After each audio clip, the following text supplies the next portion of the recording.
میں کوئی لنگڑا ہے، پیر سے معذور ہے، تو لنگڑے صحابی عمر بن جموح رضی اللہ عنہ اس کے لیے نمونہ ہے۔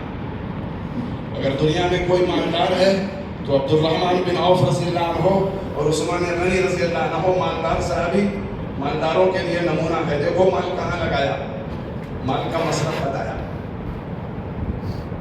اگر کوئی غریب ہے تو غریب صحابہ نمونہ ہے، اگر کوئی بیمار ہے تو بیمار صحابی نمونہ ہے۔ غرض ہے کہ ہر میدان میں صحابہ ہمارے لیے نمونہ ہے، ہم عذر نہیں کر سکتے۔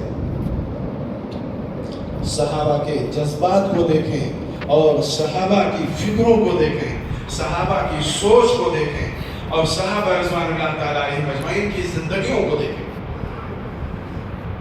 اللہ کے نبی صلی اللہ علیہ وسلم نے ارشاد فرمایا، من قال لا الہ الا اللہ مخلصا دخل الجنہ، جو اخلاص کے ساتھ کلمہ پڑھے گا وہ جنت میں داخل ہوگا۔ صحابہ نے فوراً سوال کیا، قیل وما اخلاص ہوا، یا رسول اللہ صلی اللہ علیہ وسلم اس کا اخلاص کیا ہے، کلمے کا اخلاص؟ آپ نے فرمایا، قال ان تحجزہ عن محارم اللہ، کلمے کا اخلاص یہ ہے کہ یہ کلمہ پڑھنے والے کو حرام کاموں سے روک دے، یہ کلمے کا اخلاص ہے۔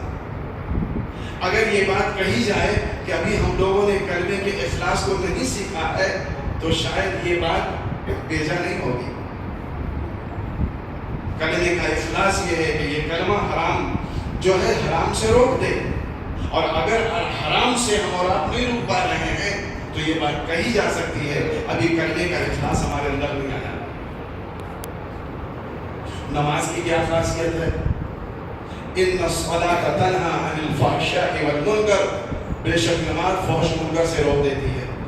اگر نمازی فحش اور منکر سے نہیں رک رہا ہے اور نماز پڑھ رہا ہے تو یہ بات کہی جا سکتی ہے کہ ابھی نماز کی حقیقت زندگی میں نہیں آئی۔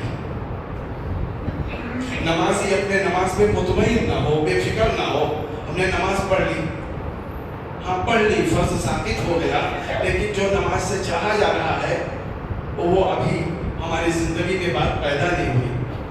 فحش اور منکر ہماری زندگی میں موجود ہے۔ اور علم کا اخلاص کیا ہے، علم کی خاصیت کیا ہے؟ انما یخشی اللہ من عباده العلماء، کہ علم کی خاصیت یہ ہے کہ یہ علماء ہی اللہ سے ڈرتے ہیں۔ اگر خوف نہیں ہے، خشیت نہیں ہے تو فرمایا علم کی حقیقت بھی نہیں۔ پھر روزے کی کیا خاصیت ہے؟ روزے کی خاصیت یہ ہے بزرگو دوستو، یا ایھا الذین آمنوا کتب علیکم الصیام کما کتب علی الذین من قبلکم لعلکم تتقون۔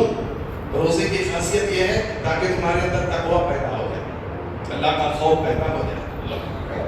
اگر تقوی نہیں پیدا ہوتا رمضان مبارک کے مہینے میں اور اس کے بعد بھی تو ہم یہ سمجھیں کہ جیسا روزہ رکھنا چاہیے تھا وہ ابھی ہمارا روزہ ناقص ہے۔ ہماری آنکھ کا بھی روزہ ہے، ہماری زبان کا بھی روزہ ہے، ہمارے کانوں کا بھی روزہ ہے، ہمارے پیروں کا بھی روزہ ہے، ہمارے دل و دماغ کا بھی روزہ ہے۔ ہر چیز میں صحابہ ہمارے لیے نمونہ ہے۔ مسئلے کا حل دین میں ہے، حالات کا حل دین میں ہے، تمام پریشانیوں کا حل حضرت محمد صلی اللہ علیہ وسلم کی لائی ہوئی پاکیزہ تعلیمات کے اندر ہے۔ اللہ تعالیٰ نے دین کو خوش ہو کر دیا ہے۔ میں عرض کروں بزرگ دوستو، صحابہ جدھر جاتے تھے اسلام پھیلتا تھا، دین پھیلتا تھا، لوگ اسلام میں داخل ہوتے تھے۔ اس کی وجہ کیا تھی؟ ان کا وجود سچائی کا وجود تھا، سچ کے علاوہ جھوٹ نہیں بولتے تھے۔ اپنی تجارت سے، اپنی ملازمت سے، اپنی محنت سے، اپنے سفروں سے، چائنا میں جو دین پھیلا ہے صحابہ کی تجارت سے پھیلا۔ چائنا کے اندر 4 صحابی تشریف لے گئے تھے اس زمانے میں، اور انہوں نے طے کیا کہ ایک تو ہمیں اپنے کاروبار میں امانتداری، سچائی برتنی ہے، کم نہیں توڑنا ہے، مال کا عیب نہیں چھپانا ہے، اور بلکہ جھوٹا توڑ کے دینا ہے، چاہے نقد کوئی لے یا ادھار لے، ریٹ ایک ہوگا۔ اور اس کے بعد اگر کوئی غریب ہے مہلت مانگتا ہے ہم اس کو مہلت دے دیں گے، اور اگر کوئی بالکل غریب ہے وہ نہیں دے سکتا